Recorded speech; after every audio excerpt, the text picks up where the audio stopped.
Bismillahirrahmanirrahim. Assalamualaikum warahmatullahi wabarakatuh. Innal hamdalillah nahmaduhu wa nasta'inuhu wa nastaghfiruh wa na'udzu billahi min shururi anfusina wa min sayyiati a'malina. Man yahdihillahu fala mudilla lahu wa man yudlil fala hadiya lahu. Wa asyhadu an la ilaha illallah wahdahu la syarika lah wa asyhadu anna Muhammadan abduhu wa rasuluh sallallahu alaihi wa ala alihi wasallam. Ya ayyuhalladzina amanu taqullaha haqqa tuqatih wa la tamutunna illa wa antum muslimun. Ikhwani wa akhwati jamaah majelis taklim Baiti Jannati yang dimuliakan oleh Allah, kita bersyukur kehadiran Allah Subhanahu wa taala, di mana Allah Subhanahu wa taala masih memberikan kepada kita nikmat sehat, nikmat hidayah dan nikmat waktu luang, sehingga dengan nikmat-nikmat itu kita masih melangkahkan kaki kita ke majelis rutin kita. Salawat dan salam kita sampaikan kepada Nabi yang kita cintai, Muhammad sallallahu alaihi wasallam. Semoga kita semua termasuk orang-orang yang bersama dengan beliau di surga nanti. Amin ya rabbal alamin. Ikhwan dan akhwat rahimakumullah, yang menjadi tuan rumah kita pada kesempatan kajian kita di akhir bulan Januari 2026 ini adalah agenda kita, agenda khairil ya.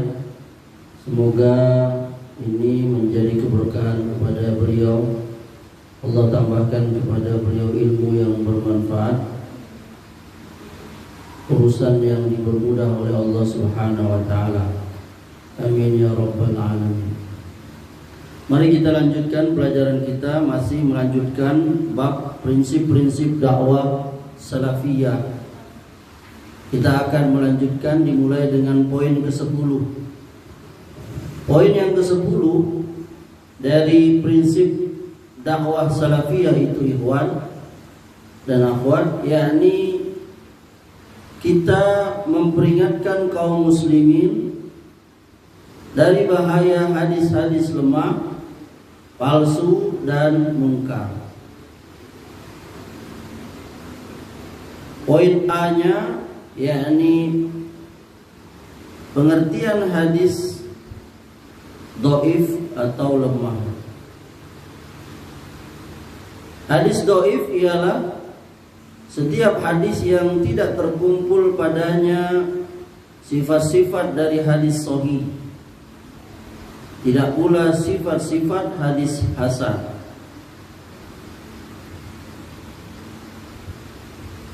Dan hadis dhaif itu banyak macamnya.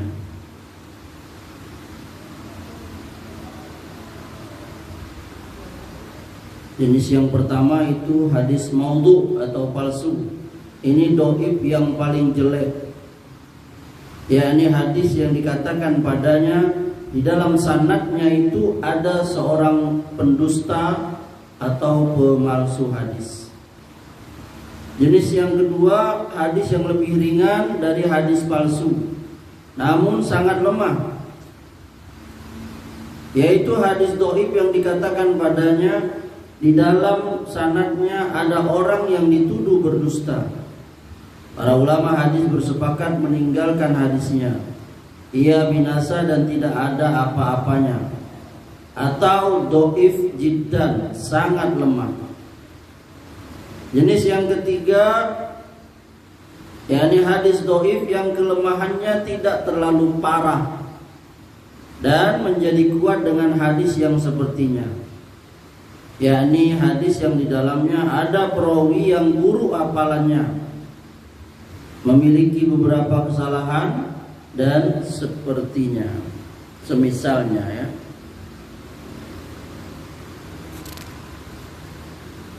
Kemudian yang B, ancaman berdusta atas Rasulullah SAW. Rasulullah SAW berkata, "Man kadzaba alayya muta'ammidan falyatabawwa maq'adahu minan nar."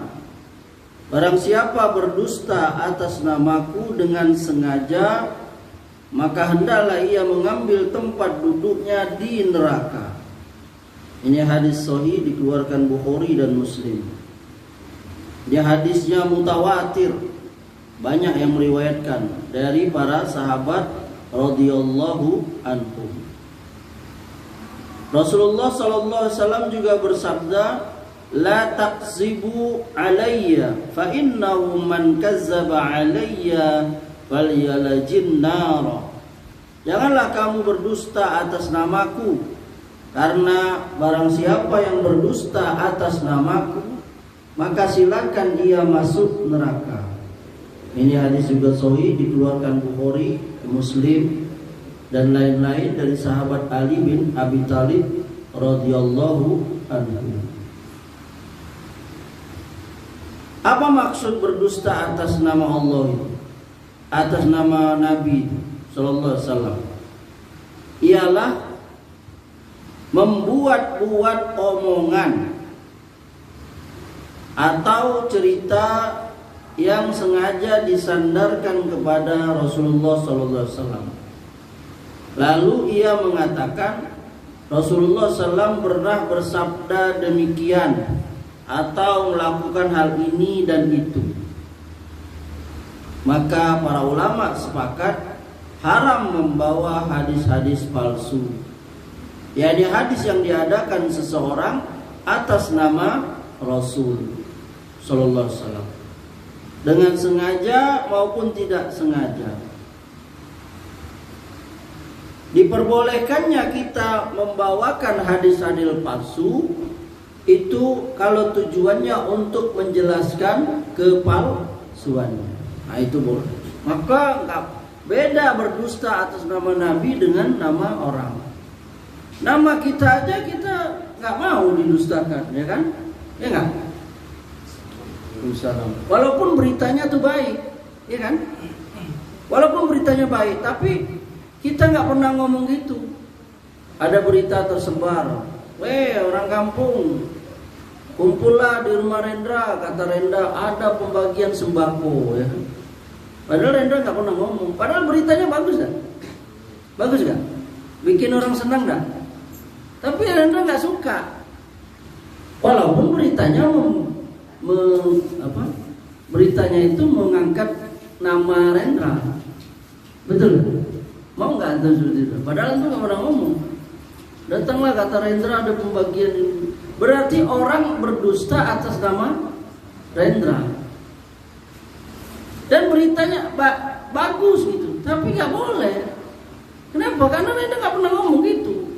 Nah, apalagi Nabi itu nggak boleh. Apalagi Nabi pernah berkata itu tadi, barang siapa yang berdusta atas namaku, maka siaplah sudah ada tempatnya di neraka. Diancam oleh Nabi. Karena apa? Ada hikmahnya itu Nabi itu kan. Karena kalau dibiarkan, dibolehkan orang, nanti agama ini penuh dengan buah tambahan manusia. Makanya ada ilmu hadis itu, diperiksa setiap benar tak ini dari Nabi. Siapa yang mendengarnya, siapa yang mencatatnya, dari siapa dia dapat, bagaimana kelakuan orang itu, bagaimana agamanya, dia bertemu gak orang itu, sejaman gak? Dia bilang si A dari si B, ternyata si A ini ada, B-nya gak ada lagi. Kapan bertemunya? Nah gitu. Jadi ini pembahasan sebenarnya luas sekali ya. Maka ada pembahasan khusus, yakni yang namanya apa? Mustalahul hadis. Kemudian yang C, ancaman bagi orang yang membawakan hadis dhaif tadi.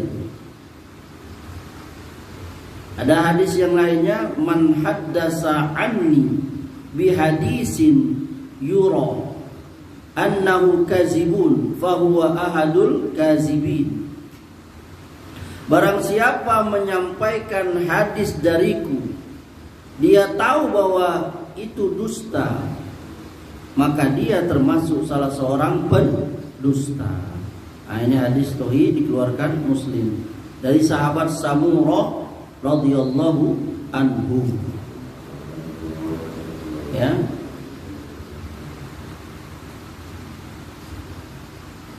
Jadi kata Imam Ibnu Hibban rahimahullah, di dalam kabar hadis ini terdapat dalil yang menunjukkan bahwa seseorang yang menyampaikan hadis atau meriwayatkannya yang tidak sah dari Nabi sallallahu alaihi wasallam, yakni menyampaikan atau meriwayatkan hadis yang lemah atau yang diada-adakan, dibuat-buat oleh manusia, sedang ia mengetahuinya bahwa itu dusta, maka ia termasuk pendusta. Dia tahu itu. Oleh karena ini, ya, lebih keras lagi ini kepada para dai, para ustadz. Ya udah tahu ini palsu, ini dusta, disampaikannya juga. Karena misalnya dengan berbagai sebab menguntungkannya dan sebagainya.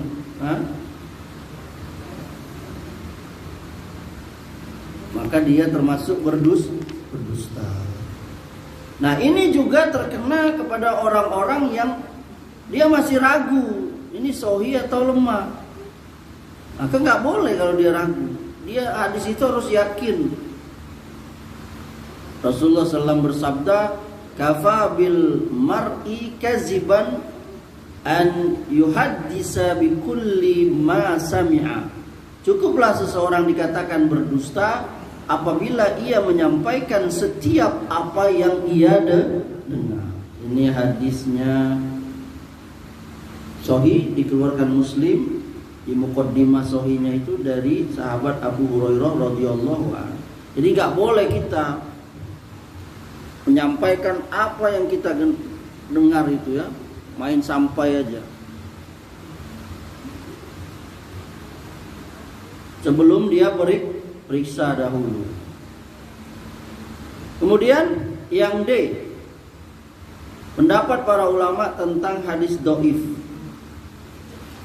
Berkata Syekh Muhammad Jamaluddin Al-Qasimi rahimahullah, hadis-hadis dhaif tidak bisa dipakai secara mutlak untuk hukum-hukum maupun fadhailul amal, keutamaan amal. Hal ini disebutkan oleh Ibnu Sayyidin Nas dalam kitabnya Uyunul Athar dari Yahya bin Ma'in, dan dinisbatkan dalam kitab Fathul Mughis karya Abu Bakar Ibnul Arab. Ini juga yang nampak dari mazhab Imam Bukhari, Muslim, dan Ibnu Hazm. Beliau mengatakannya ini di kitab Qawaidut Tahdis min Fununi Mustalahil Hadis halaman 113. Ini ditahqiq oleh Muhammad Bahjah Al-Baitah. Berkata Syekh Muhammad Nasruddin Albani rahimahullah, pendapat inilah yang benar dan saya tidak meragukan lagi kebenarannya. Ini beliau katakan di kitabnya Tamamul Minnah fi Ta'liq ala Fiqh Sunnah halaman 34. Ya, sebagian ulama, kalau nggak salah Imam Nawawi, mengatakan boleh menyampaikan hadis apa? Hadis apa? Hadis lemah dalam fadhail amal, ya. Tapi dhaifnya itu yang tidak terlalu lemah. Nah, berarti yang mengetahui ini adalah orang ahli hadis, enggak sembarangan orang. Ana ulangi tadi itu. Ada juga ulama yang berpendapat boleh menggunakan hadis dhaif itu untuk fadhail amal. Tapi dilihat dulu dhaifnya itu apa, sebatas apa. Tapi kalau dhaifnya pada sampai tingkatan palsu tadi itu, maka nggak boleh. Dan ada penguatnya dari yang lain, hadis lain gitu. Berarti orang yang menyampaikan hadisnya itu Berarti orang yang ahli hadis, gak sembarangan orang. Paham gak Iwan? Jadi gak bisa mentang-mentang ini kan hadisnya Fadhil Amal. Walaupun hadis kita sampaikan aja, lihat dulu doibnya tuh sebatas apa gitu. Gak bisa main doib sampaikan juga. Kemudian yang hadis palsu, maudhu. Hadis maudhu atau palsu adalah hadis yang dibuat-buat. Dan ini termasuk sejelek-jelek bagian hadis lemah. Dan hukumnya haram meriwayatkan hadis maudhu dalam kurung palsu, kecuali tujuannya untuk dijelaskan tentang kepalsuannya. Ini sebenarnya pelajaran bab mustalahul hadis. Ya. Nah, kalau yang bertanya, apa sebab-sebab pemalsuan hadis itu, Ustaz? Itu banyak sekali. Ada yang sebab kepentingan politik. Ya kan? Jadi untuk menyampaikan kepentingan politik ada buatnya ada di Nabi nggak pernah ngomong gitu. Bilangnya Nabi pernah mengatakan pilihlah ini misalnya yang ada di partai politik dia itu. La haula wala quwwata, ya kan? Yang kedua, upaya untuk sebabnya itu untuk memusuhi Islam. Jadi dibuatlah oleh orang-orang itu, ya kan? Yang ketiga, karena unsur fanatik buta terhadap kelompok, golongan, negara, pemimpin, kabilah, dibuatlah itu sebabnya. Yang keempat, banyaknya para pendongeng, apa itu? Tukang buat cerita dusta. Banyak itu supaya apa? Menarik ceramah dia, dibuat-buatlah itu.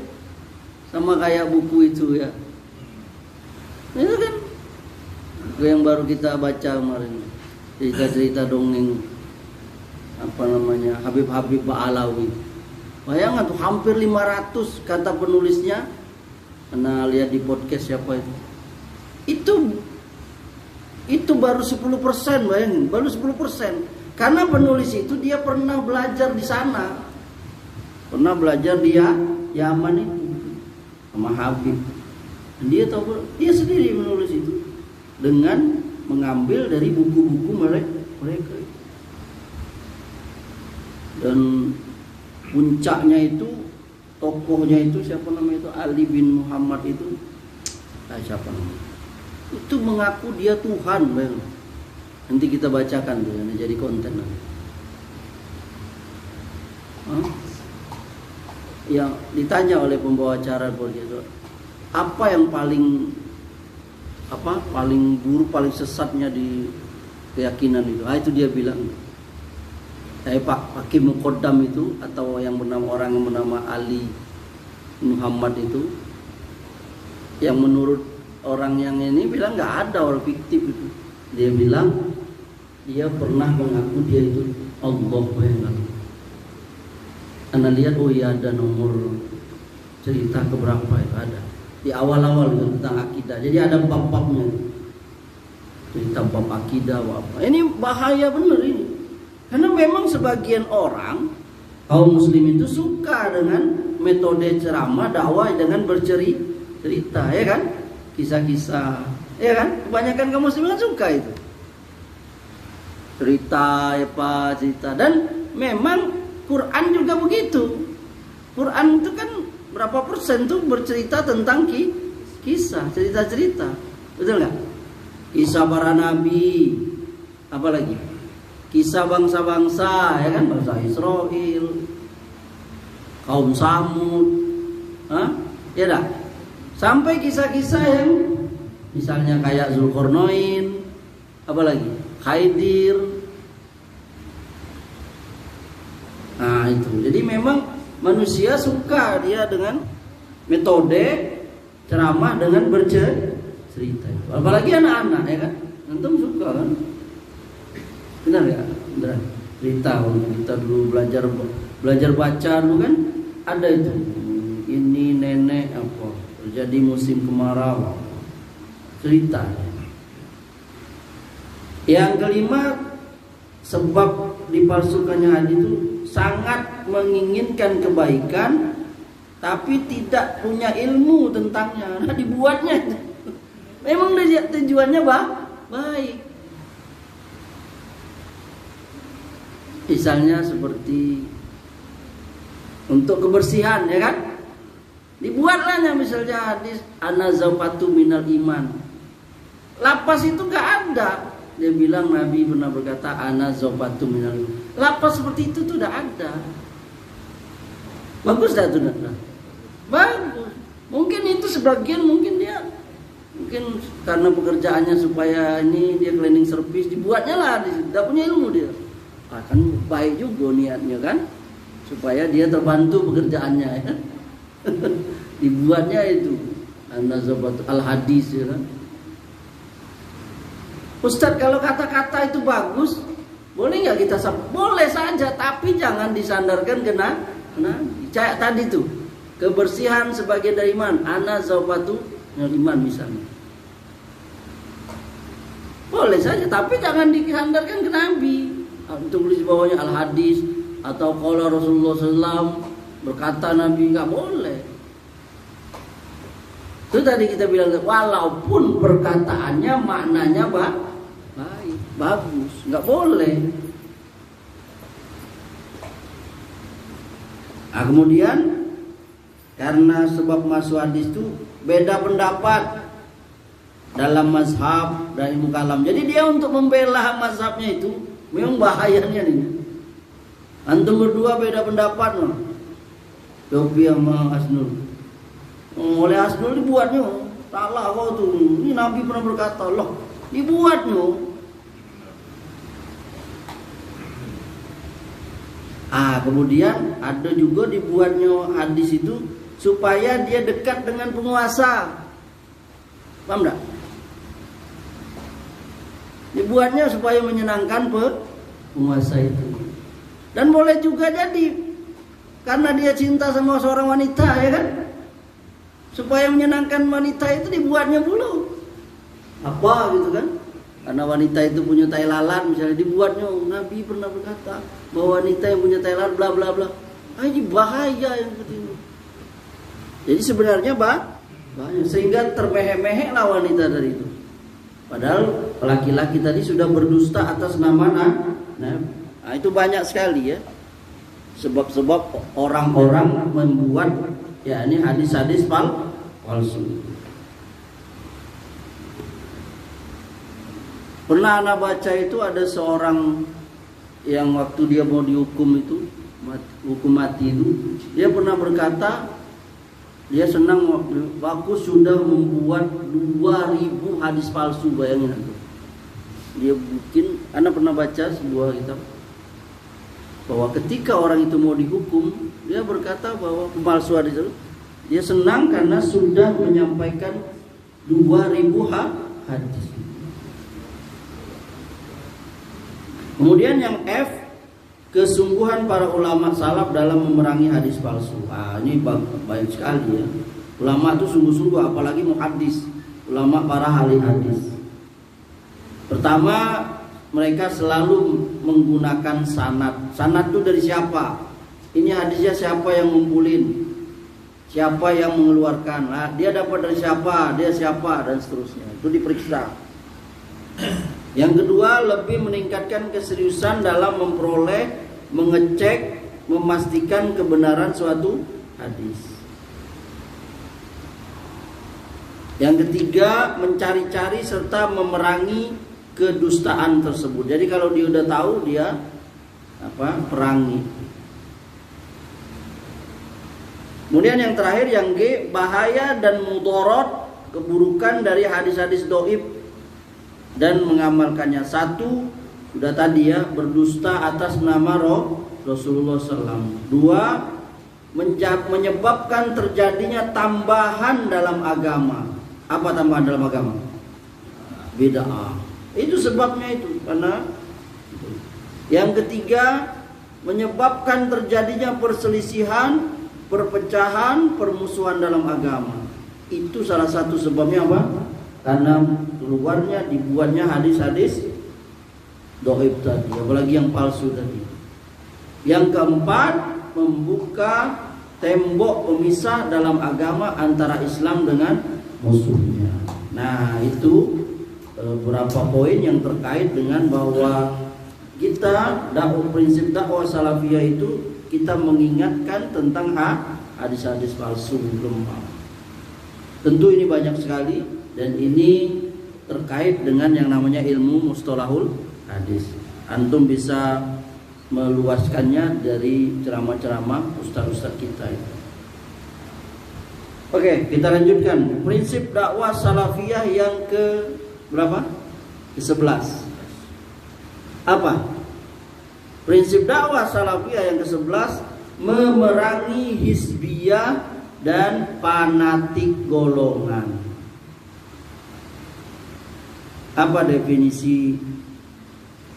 Iya, ya. A. Definisi tahazzub. Ta'assub itu berkelompok, yakni at-tajammu, berkumpul, berkelompok, diambil dari kata hizb. Mereka adalah orang yang berkelompok. Kalau jamaknya itu ahzab. Mereka adalah setiap kaum yang hati dan perbuatannya sama. B. Ujian terhadap hizb atau kelompok yang dinisbatkan kepada Allah. Ya. Ini ada di surah Al-Maidah ayat 55-56. Innama waliyukumullahu wa rasuluhu wallazina amanu allazina yuqimuna as-salata wa yu'tuna az-zakata wa hum raqi'un. Wa may yatawallallaha wa rasulahu wallazina amanu fa inna hizballahi humul ghalibun. Kata Allah, sesungguhnya penolongmu hanyalah Allah, Rasulnya, dan orang-orang yang beriman, yang melaksanakan sholat dan menunaikan zakat, serta tunduk kepada Allah. Dan barang siapa menjadikan Allah, Rasulnya, dan orang-orang yang beriman sebagai penolongnya, maka sungguh pengikut agama Allah itulah yang menang. Lihat ya. Fa inna hizballahi humul ghalibun. Perhatikan dua ayat. Hizbullah, yakni golongan Allah, pengikut agama Allah. Ini yang dipuji ya. Mereka golongan Allah itu wali-walinya yang mencintainya, yang membenci karenanya, yakni karena Allah. Mereka berkumpul karena siapa? Karena Allah dan di jalan Allah. Karena mereka merasa diikat dengan firman Allah, innamal mu'minuna ikhwatun. Sesungguhnya mukmin itu bersaudara. Perumpamaan kaum mukmin itu, kata Nabi, dalam cinta mencinta itu sayang menyayangi dan bau membau seperti satu tubuh. Kalau satu tubuhnya sakit, maka yang lain juga ikut sakit. Bahkan tidak bisa tidur, bahkan demam. Ini hadis riwayat Bukhari Muslim dari sahabat Nu'man bin Bashir radhiyallahu anhu. Lihat Nabi memberi perumpamaan itu. Kita sesama mukmin ini, ya ini seperti sebatang tubuh. Lihat kalau kaki kita berjalan tersantuk batu, tangan langsung spontan kan ngelus, mulut langsung ngomong astagfirullah, ya, aduh sakit ya kan, spontan itu. Bagus sekali Nabi memberi perumpamaan itu. Nggak ada itu kalau kakinya tersandung, tangannya malah dipukul kaki yang sakit tadi, atau mulutnya langsung ke ceraso loh, kau udah ada. Bayang Nabi itu memberikan perumpamaan yang bagus sekali. Ya ini sebagai seorang mukmin. Bahkan Allah mengatakan wa'tasimu bihablillahi jami'an wa la tafarraqu. Bersatu padulah kamu, berpegang teguhlah kamu semua dengan tali Allah. Jangan kamu bercerai-berai. Ingatlah kamu, antum buka itu Ali Imran ayat 103. Dulu waktu masa jahiliyah kamu bermusuhan, lalu Allah satukan hati kamu dengan nikmatnya itu. Jadi saudara. Hah? Iya kan? Yakni dulu waktu Nabi datang ke Madinah tuh Ikhwan, di Madinah itu ada dua suku. Tahu nggak antum siapa? Yakni suku Khaus dan Khazraj. Mereka ini bermusuhan, perang apa? Perang suku. Sekarang ini dia, antum kalau nonton di TV kan, di Papua tuh masih ini kan, perang apa? Antum dia kan, lempar-lemparan, panah-panahan ya kan, ya kan, masih itu bayangkan. Nah di zaman Nabi itu, nah Nabi datang, ya ini mereka langsung apa? Disatukan. Bahkan kaum muhajirin dengan Ansor juga disatukan. Dan itu nikmat yang besar. Nah,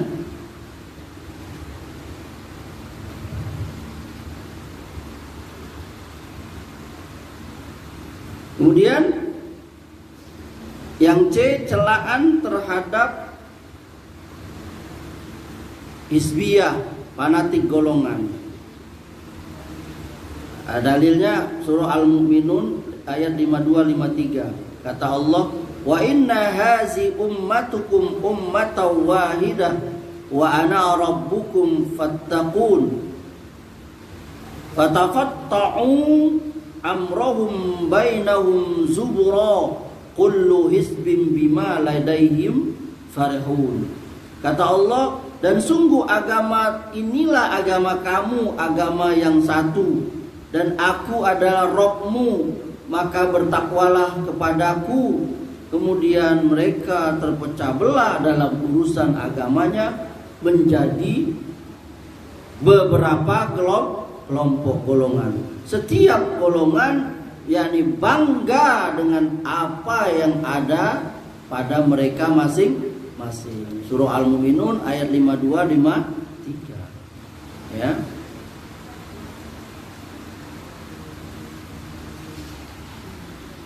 Jadi nggak boleh di dalam Islam itu kita hizib itu bangga terhadap kelompok.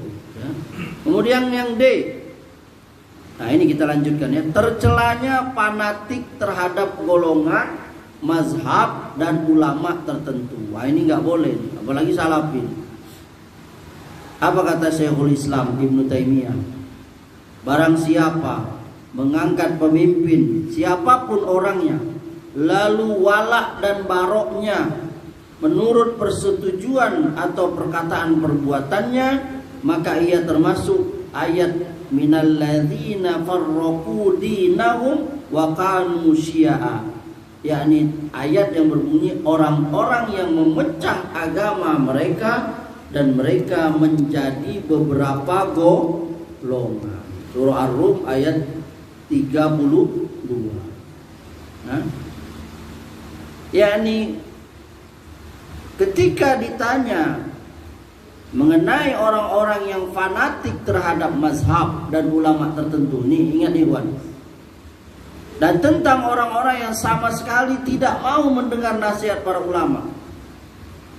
Ulama kita yang kita cintai, yakni Syekh Dr. Saleh bin Fauzan bin Abdillah Al-Fauzan hafizahullah ta'ala menjawab, benar, ini adalah dua golongan yang saling berlawanan. Nah, di antara mereka, perhatikan Iwan, ada yang berlebih-lebihan dulu dalam taklid, sehingga ia fanatik terhadap berbagai pendapat seseorang, meskipun pendapat orang itu menyelisihi dalil. Nah, golongan yang kedua, mereka yang menolak mentah-mentah.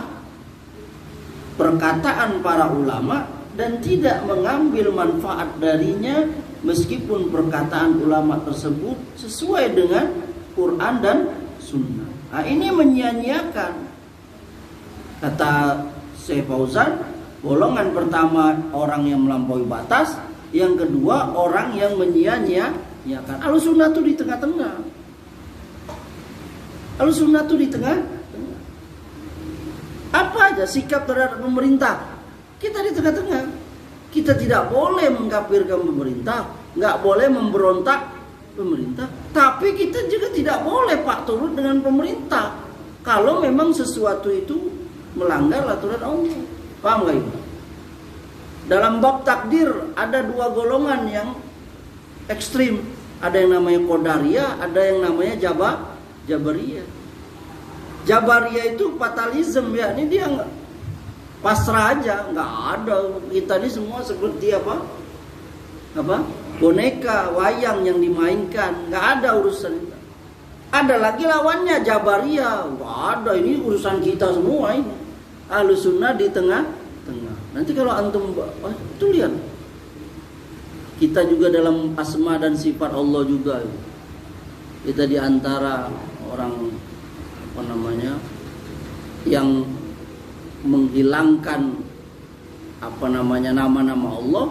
Ada yang sebelah sini menyamakan Allah dengan makhluk. Kita tidak menghilangkan nama-nama sifat-sifat Allah itu ada, tapi kita sifat Allah itu tidak sama dengan makhluk. Paham? Bisa paham? Jadi kita tuh di tengah-tengah gitu. Ya namanya paham Ahlussunnah wal Jamaah itu dalam segala hal. Termasuk juga tadi itu, yakni soal fanatik itu. Gak boleh. Karena ini sebagiannya sudah terjadi gitu. Jadi orang yang fanatik buta itu ikut pengajian. Salafi itu bukan kelompok yang harus ngaji dengan Ustadz Anu, bukan. Harus ngaji di Masjid Anu, bukan. Ini manhaj. Kita menerima dari semua kalau itu kebenaran. Bukan kalau itu bukan dari kelompok itu tolak, nggak boleh. Jangan kita memberikan batas seperti itu. Pakai label-label, pakai baju-baju kalau bukan baju kuning. Sampai baru ngaji dulu kan yang namanya salafi itu harus kalau sholat harus isyarat.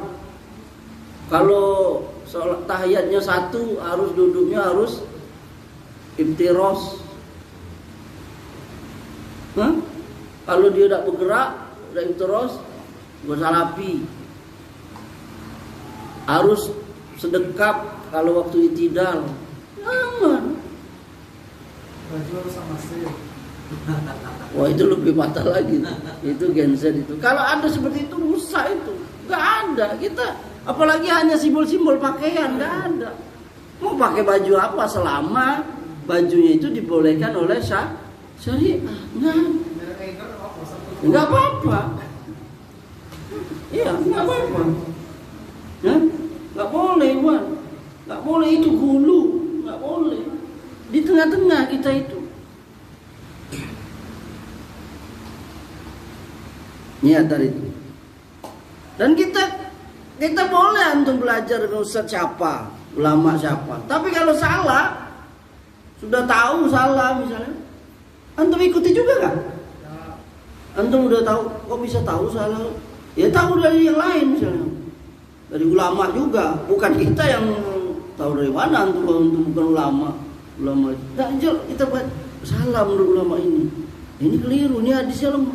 Ya udah. Apalagi ada penguatnya, dia bukan ahli hadis misalnya. Ini ulama yang ahli hadis gitu contoh. Ulama itu enggak semua perkataannya kita terima, enggak. Boleh kita terima kalau sesuai dengan dalil. Makanya benar sekali kata Imam Malik, ulama orang Madinah, kata beliau semua orang itu omongannya bisa kita terima, bisa kita tolak, kecuali omongan penghuni kubur ini sambil dia nunjuk ukuran Nabi. Kalau omongan ini pemilik kubur ini itu wajib kita terima. Paham ya, Wan? Kalau memang itu sudah sah, ya ini omongan Nabi. Tapi kalau misalnya omongan Nabi ternyata diperiksa tadi hadis yang bab sebelumnya tadi, nah ini kan nyambung nih. Jadi jangan antum ini tentang itu Ustadz itu diterima karena dia banyak ngisi di TV swasta, ya nggak bisa itu. Jadi nggak ada taklid. Terus gimana Ustadz mazhab? Ya mazhab boleh aja. Itu kan metode mazhab tuh untuk bisa kita memahami satu dalil. Imam Syafi'i bikin mazhab ini boleh saja. Tapi nggak boleh taklid buta maksud sehingga semuanya. Padahal mazhab itu salah misalnya. Bisa nggak manusia itu salah? Ulama itu bisa.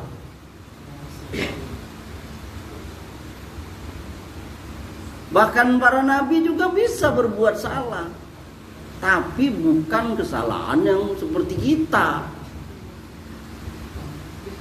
Nabi pernah bersalah, yakni ketika beliau bermuka masam terhadap siapa?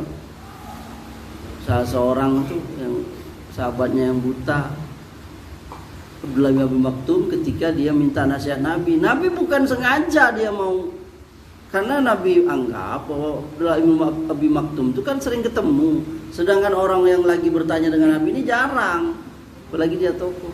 Allah tegur langsung Nabi dengan surah Al-Abasa itu, Muhammad telah bermuka masam, tegur langsung.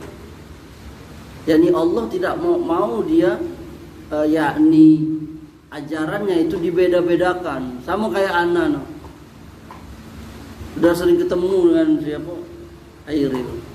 Ketika anak lagi ada menteri datang, Airil ini mau tanya, Ustaz, bentar Ustaz, aku ada menteri dong. Itu ditegur itu. Siapa tahu dia ini memang lagi orang yang butuh. Tahu nggak?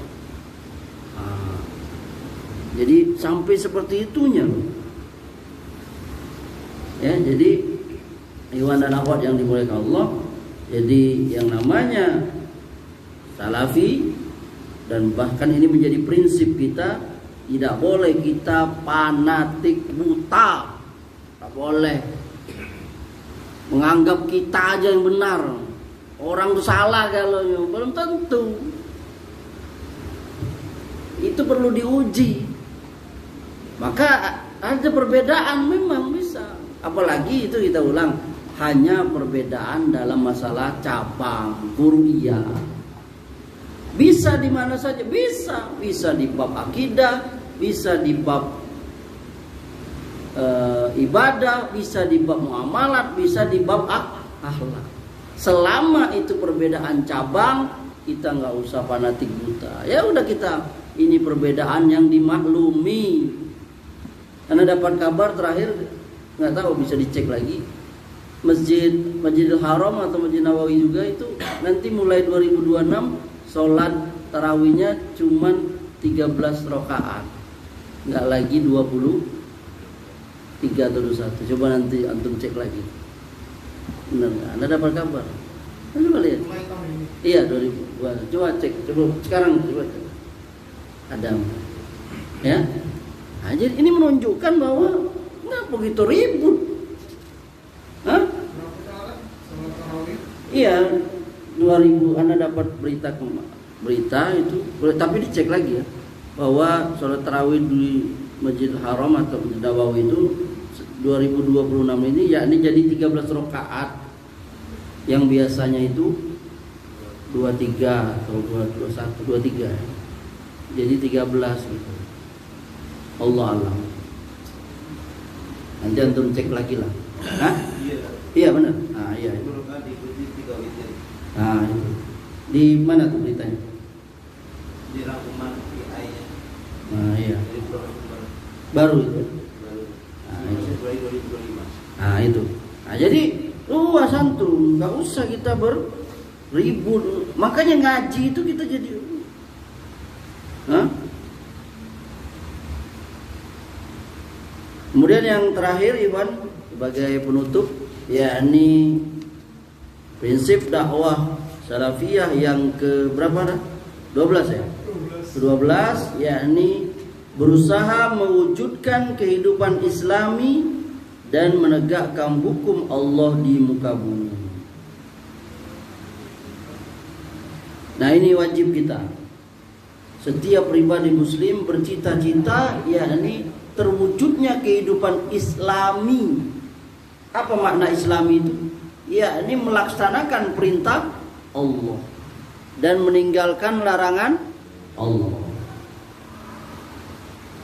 Kata Rasulullah, kullukum ra'in wa kullukum mas'ulun an ra'iyati.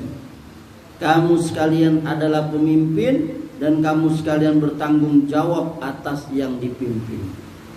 Seorang raja adalah pemimpin, seorang suami pemimpin atas keluarganya, seorang istri pemimpin bagi rumah suaminya dan anak-anaknya. Nih, ulangin. Pemimpin raja itu dia akan diminta tanggung jawab. Berarti semakin tinggi level pemimpin itu besar dia. Apa yang terjadi pada rakyatnya, dia akan diminta tanggung jawab. Berarti makin tinggi level kita makin berat tanggung jawab. Suami terhadap keluarga, kita pemimpin. Kita masing-masing yang sudah berkeluarga, kita akan ditanggung jawab apa yang dilakukan istri kita, apa yang dilakukan keluarga kita, anak kita, siapa yang di rumah itu, pembantu kita, kita akan ditanggung jawab. Antum yang punya karyawan, jangan main-main dah. Antum punya karyawan, punya laundry, punya apa. Kalau sampai melakukan maksiat, antum biarin nggak? Kena antum. Karena di bawah. Ini yang punya kosan. Ini kita ngaji ya, bukan maksud apa. Antum tanggung jawab antum. Maka jangan takut kalau untuk menegakkan Allah. Aku mau kewajiban siapa yang kos di tempat saya tidak boleh nginap, bahkan mungkin bertamu ada batasannya. Ya, ini kalau bukan mahram. Kalau mahram kakaknya, omnya, ayahnya dan adiknya, ya kan? Ah, itu apa? Boleh. Tapi kalau selain itu nggak boleh. Ada ketentuannya ngapain. Seorang yang punya kos-kosan atau kontrak, itu kami punya kontrakan misalnya. Kontrakan itu dipakai orang untuk apa? Minum-minuman keras. Nggak boleh, kita harus tegur dia. Ribut, musik, ya kan? Apalagi sekarang ini sudah ini loh, apa? Ada undang-undangnya kan? Salah satunya itu ya ini memutar musik yang melebihi mengganggu orang, ada jam itu sudah ini oleh Mahkamah Agung. Termasuk apa? Hewan apa? Pokoknya semua lah, ada tuh beberapa memaki orang dengan kata-kata apa? Kotor itu sudah ada beberapa ini yang sudah Mahkamah Agung sudah termasuk tadi itu ya. Enggak boleh. Kita akan minta tanggung jawab. Istri juga nih ibu-ibu. Anda akan diminta tanggung jawab rumah suami Anda dan anak-anak Anda. Seorang anak itu lahir dari ibu yang mendidiknya itu. Al-ummi madrasatul ula. Ibu itu sekolah pertama bagi anaknya. Ibunya yang kalau ibunya tiktokan, anaknya insya Allah tiktokan. Ibunya hobi joget-joget, anaknya dijamin joget-joget. Ibunya suka mencarut, dijamin anaknya suka carut. Tapi kalau ibunya suka ngomong, Masya Allah suamiku, anaknya ikut, Masya Allah suamiku. Itu bapak kau. Enggak, ini suami aku. Karena dia sering dengar emaknya ngomong suami. Jadi anak ibu ikut bilang, ini suami adek. Itu ayah kau. Enggak. Karena dia mengikuti emaknya. Bayangkan. Indah sekali kalau emaknya sering subhanallah, astagfirullah, la haula wala quwata illa billah, ya kan? Emaknya karena pakai jilbab, anaknya pengen juga mama beliin jilbab. Dipakainya jilbab emaknya itu besar, sampai nyeser-nyeser ke lantai. Itu anak itu fitrah. Bahkan kata Nabi, fa kullukum mas'ulun an ra'iyati. Setiap kamu adalah pemimpin dan setiap pemimpin akan diminta tanggung jawab. Kita minimal pemimpin terhadap diri kita sendiri. Yang bujangan nih, Hairil. Antum akan diminta tanggung jawab terhadap diri sendiri. Kenapa enggak mandi misalnya? Ya kan gitu, akan diminta tanggung jawab gitu. Kenapa melakukan mudarat kepada diri sendiri? Contoh itu yang ringan aja contoh ya.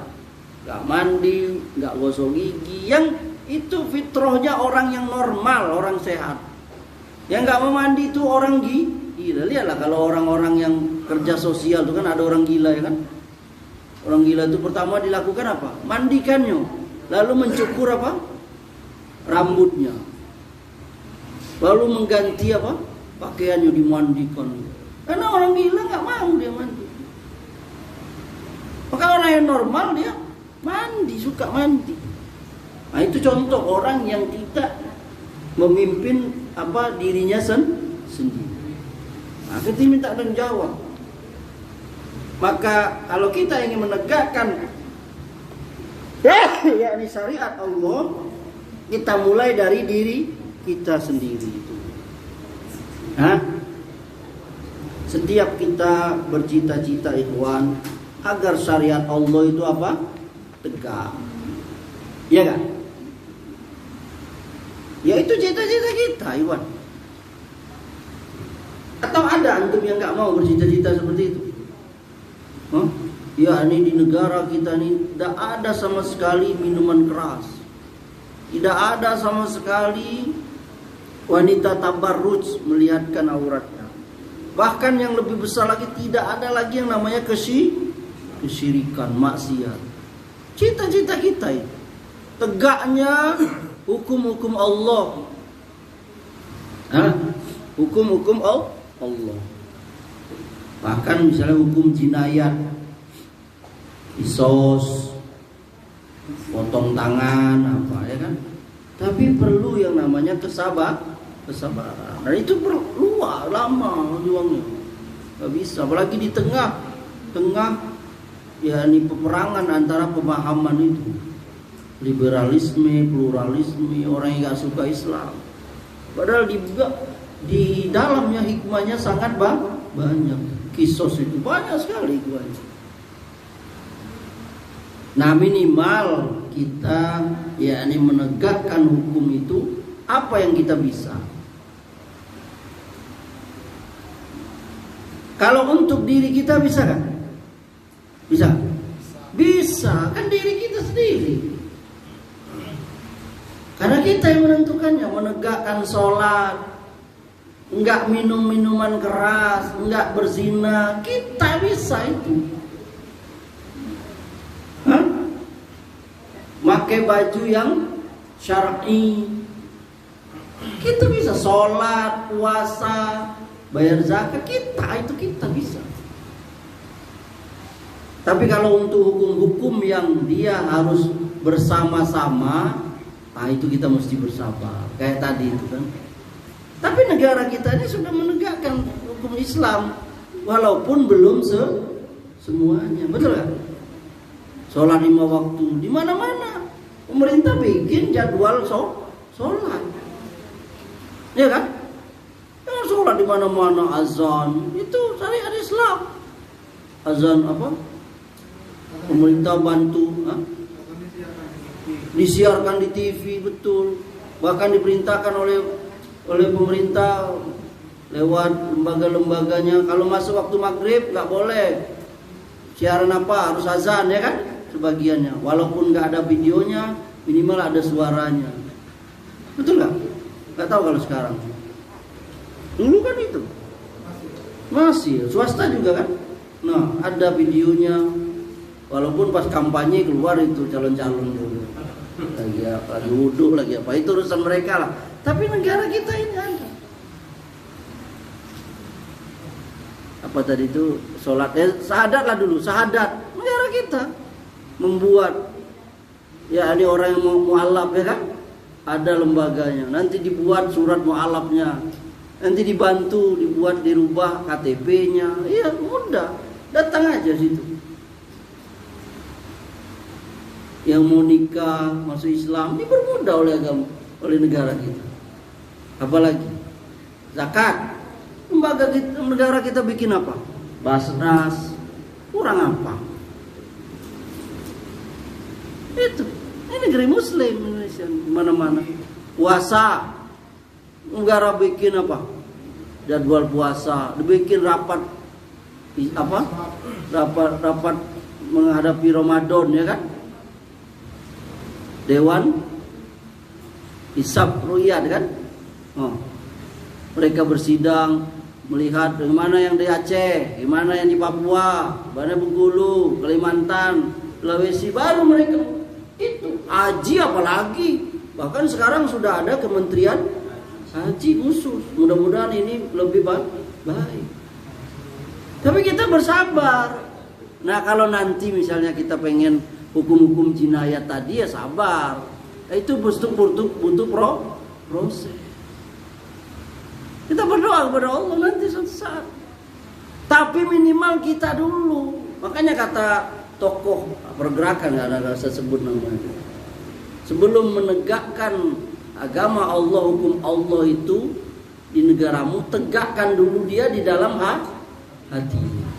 Karena dalam hati itu kita bisa menegakkan hukum Allah itu, iya kan? Merdeka hati kita nih. Kita bisa dipenjara badan kita, tapi hati kita nggak bisa, pikiran kita nggak bisa dipenjara. Bisa nggak dipenjara pikiran kita? Nggak bisa. Ulama Syekhul Islam Ibnu Taimiyah dipenjara, dia bikin buku banyak.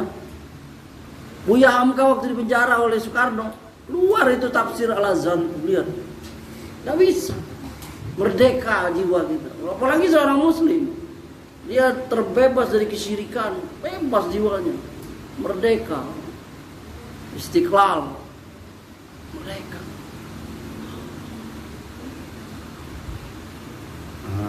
Itu dulu, kita dulu tegakkan syariat, kata ulama tadi itu. Tegakkan dulu syariat Allah di hatimu. Lah kita aja masih, sebagian kaum muslimin masih melakukan kesyirikan, gimana? Masih pakai jimat, masih pergi ke dukun, masih percaya horoskop, primbon, mana katanya muslim, masih pergi ke duku ke kuburan, ngalap berkah, mbah ini, eyang sapu jagat, nyai ini, ya Allah. Ini PR bagi kita semua ya. Jadi sabar. Barangkali ini yang bisa kita sampaikan, Ikhwan. Berarti selesai ya. Ya, ini 12 poin yang terkait dengan bab prinsip-prinsip dakwah as-salafiyah ini. Insyaallah kita akan lanjutkan bab berikutnya pada kesempatan yang akan datang. Masih ada sebelum masuk Ramadan, masih ada sekali lagi menurut Ramadan. Oh ya, insyaallah kita akan lanjutkan bab berikutnya, bab 9, yakni dengan judulnya itu ciri-ciri dakwah hizbiyah. Jadi apa ciri-cirinya biar kita tahu. Subhanakallahumma wabihamdika asyhadu an la ilaha illa anta astaghfiruka wa atubu ilaik. Assalamualaikum warahmatullahi wabarakatuh.